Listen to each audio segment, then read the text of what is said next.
और इसी बीच एक और खबर आ रही है, यासिन मलिक को कोर्ट में लगा।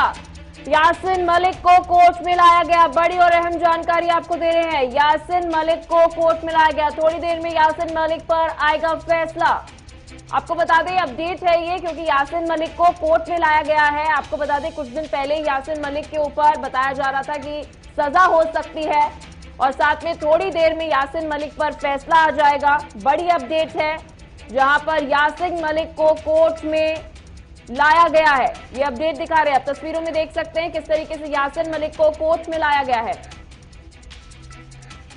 तो थोड़ी देर में यासिन मलिक पर आएगा फैसला। बड़ी और अहम खबर आपको बता रहे हैं यासिन मलिक से जुड़ी।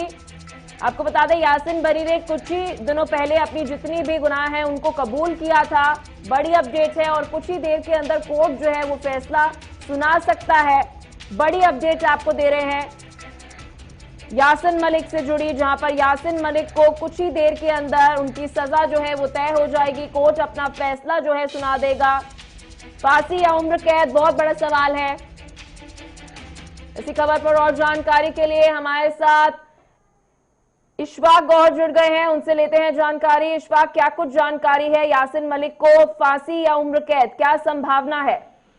देखिए, पटियाला कोर्ट में अभी थोड़ी देर पहले गेट नंबर 4 से मोहम्मद यासीन मलिक, जो banned organisation Jammu Kashmir liberation front के हेड है और पिछले कई सालों से जेल के अंदर है, उन पर जो सीरियस चार्जेस है जो लगे हुए थे, उस पर उन्हें पूरा मौका कोर्ट की तरफ से दिया गया था कि वो अपने आप को डिफेंड करें, या सरकारी वकील उन्हें कहा गया था कि वो दिया जाएगा जो उन्हें डिफेंड करेगा।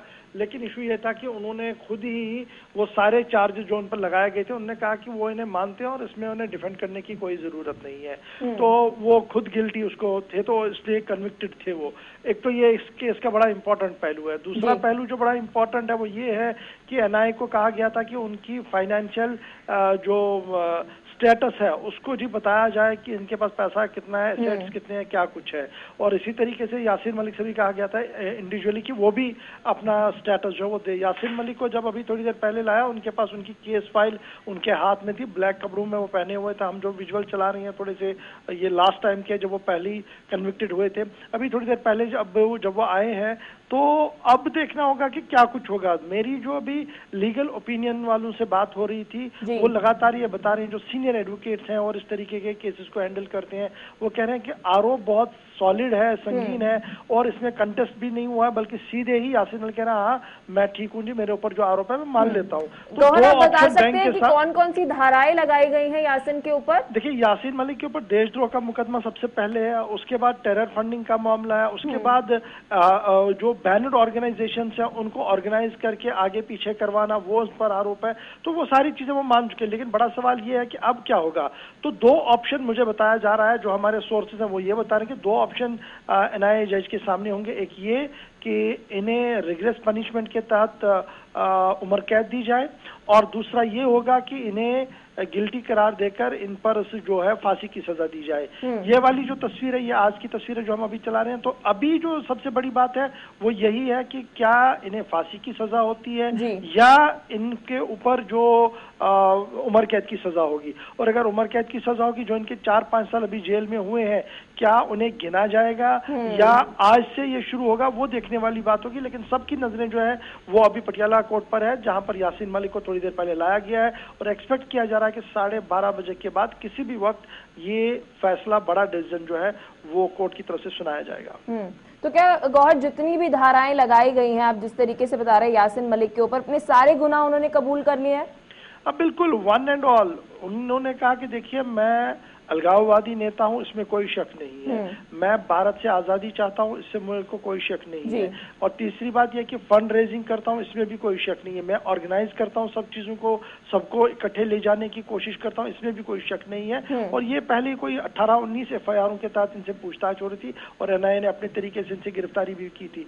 एक तरह से ये है। और अब ये भी देखना होगा कि अब अदालत क्या कुछ करेगी। अभी जहां श्रीनगर की हम बात करें, अदालत के बाहर सिक्योरिटी का कड़ा बंदोबस्त तो किया ही गया है, लेकिन श्रीनगर के अंदर भी सिक्योरिटी काफी हाई अलर्ट पर कर दी गई है। श्रीनगर शहर के अंदर पार्शली अभी आपको लॉकडाउन शटल डाउन दिखेगा। जो लाल चौक का एरिया है, माइसमा जो इनका रेजिडेंशियल एरिया है, वहां पर शटल डाउन है। लाल चौक के अंदर शटल डाउन है, आसपास के एरियाज के अंदर शटल डाउन है। लेकिन नॉर्मली अभी ट्रैफिक प्ले कर रहा है। लेकिन हर एक टीवी टेलीविजन पर नजर बनाए हुए हैं कि आखिर यासीन मलिक को क्या अब आज फांसी होगी या उम्र कैद होगी, क्या कोई सजा सुनाई जाएगी। ये एक क्यूरियस है, थोड़ा सा टेंशन भी चेहरों पर साफ नजर आ रहा है और इस वजह से आसपास के एरिया में काफी शटल डाउन है, स्पेशली सिविल लाइंस एरिया में इसका असर जो है वो देखने को मिल रहा है। तो इशफाक, आपने शुरू में जिक्र किया था फाइनेंशियल कंडीशन की जानने के लिए, उसके ऊपर क्या अपडेट है? कोई अपडेट आई उसके ऊपर? देखिए पलक, अभी कोई अपडेट इसमें नहीं है, लेकिन जो हमारे सोर्सेज हैं वो सिर्फ ये बता रहे हैं कि जो काम ऑनरेबल जज ने सौंपा था कि हमें जी बताएं क्या है इसकी फाइनेंशियल स्टेटस क्या है, वो एनआईए ने एक डिटेल की सूरत में एफिडेविट में लिख दिया है और वो एफिडेविट जो है वो दे दिया गया है। अब देखना होगा कि उस एफिडेविट के अंदर की बात क्या है, उसके लिए हमें थोड़ा सा इंतजार करना होगा जब और कुछ डिटेल्स आएंगी। लेकिन फिलहाल सबकी नजरें एनआईए कोर्ट पर है, जहां पर यासीन मलिक को थोड़ी देर पहले लाया गया है। बहुत बहुत शुक्रिया इशफाक इस जानकारी के लिए। तो बड़ी अपडेट है, यासीन मलिक को जो है आज सजा सुनाई जा सकती है। आपको बता दें यासीन मलिक अपने सारे गुनाह जो है वो कबूल लिए थे। तो बड़ी अपडेट है जम्मू कश्मीर से, भारत से। तो चल